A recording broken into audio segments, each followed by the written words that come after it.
ఒక ఆరంభం మరొక పతనానికి కారణమవుతుంటుంది.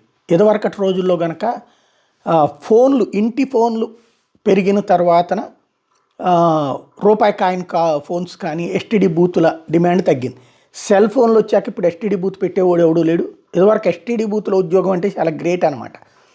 దాంతోపాటు ఎస్టీడీ బూత్లో దగ్గర వెయిటింగ్లు, ఎస్టీడీ బూత్లో వాళ్ళని మా ఏరియాలో వీఐపీలు లెక్కన చూసేవాళ్ళం. ఎస్టీడీ బూత్ నడిపేటటువంటి వాళ్ళని కానీ ఇది లేకపోతే దాంట్లో పనిచేసే స్టాఫ్ని కూడా.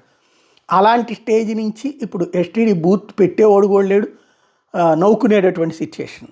అంటే ఒక కాలం అయిపోయింది, ఒక తరం అయిపోయింది, ఇంకొక తరం బిజినెస్ నడిచిపోతుంది. ఇప్పుడు సెల్ ఫోన్ షాపులు, రీఛార్జీలు, ఈ వ్యవహారం. ఇప్పుడు చేతుల్లో మన ఫోనుల్లోనే రీఛార్జ్ చేసుకునే సిస్టమ్ వచ్చాక అది పక్కకి వెళ్ళిపోతుంది. ఇక ఎవరైతే అంతగా అవగాహన లేనటువంటి వాళ్ళు మాత్రమే ఆ రీఛార్జీకి వెళ్ళి చేయించుకుంటున్నటువంటి రోజు. ఇదంతా ఒక ఎత్తు అయితే ఇప్పుడు ఏటీఎంల పతనం బిగినైంది. ఒకప్పుడు ఆ సిస్టమ్స్ నుంచి అంటే క్యాష్కి బ్యాంకుల చుట్టూ తిరిగే స్టేజ్ నుంచి ఏటీఎంలకి డిమాండ్ పెరిగితే ఇప్పుడు ఏటీఎంల డిమాండ్ పడిపోయిందట. దాంతో తగ్గిస్తున్నారట. 34,602కి తగ్గిపోయినట్టు. 36,216 ఇది వరకు ఉండేయట. అవి ఇప్పుడు 34,602కి తగ్గిపోయినాయి. బ్యాంకేతర సంస్థలు నిర్వహించేటటువంటి వాటిట్లలోనేమో పెరుగుతున్నాయి. అంటే బ్యాంకులు నిదానంగా తెలివిగా ఒక వంక పెట్టి తప్పించుకుంటున్నాయి.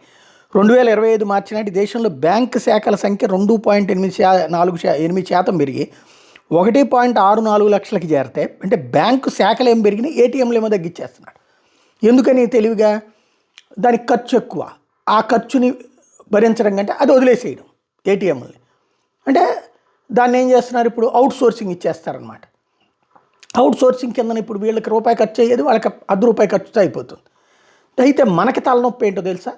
5 సార్లకు మించి వసూలు చేస్తే ఇది మనం క్యాష్ డ్రా చేసుకుంటే ఓ తలనొప్పి. ఇది దాని మీద మనకి ఛార్జెస్ పడతా ఉంటాయి. ఇందులో 4,000 వాళ్ళది ఏదేదో ఒక కంపెనీ వాళ్ళదైతే 4,000కి మించి విత్డ్రా చేయడానికి కుదరదు.